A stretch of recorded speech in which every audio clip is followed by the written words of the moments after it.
The state of Maine will take center stage in the national debate over health care on Election Day. Voters here will decide whether to expand Medicaid to help low-income, working-age residents.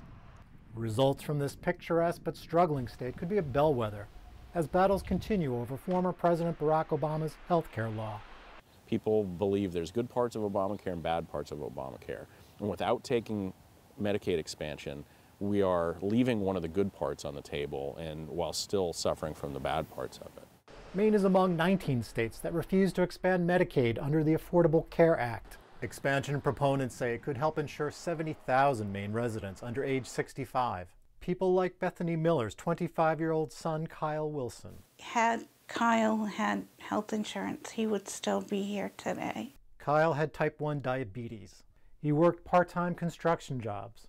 But his mother said he couldn't afford his $80 subsidized monthly premium to purchase private insurance. So he started rationing his insulin so that he could buy food, and it cost him his life. He died from a diabetic coma last November. Republican Governor Paul LePage has vetoed expansion 5 times. We in Maine know what our needs are better than people here in Washington.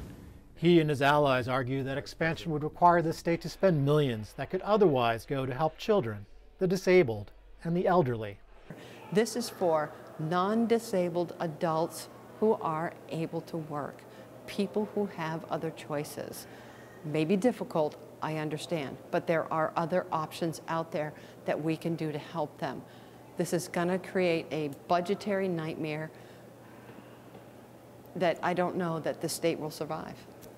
As Maine prepares to vote, organizers in Idaho and Utah say they'll seek similar ballot initiatives next year.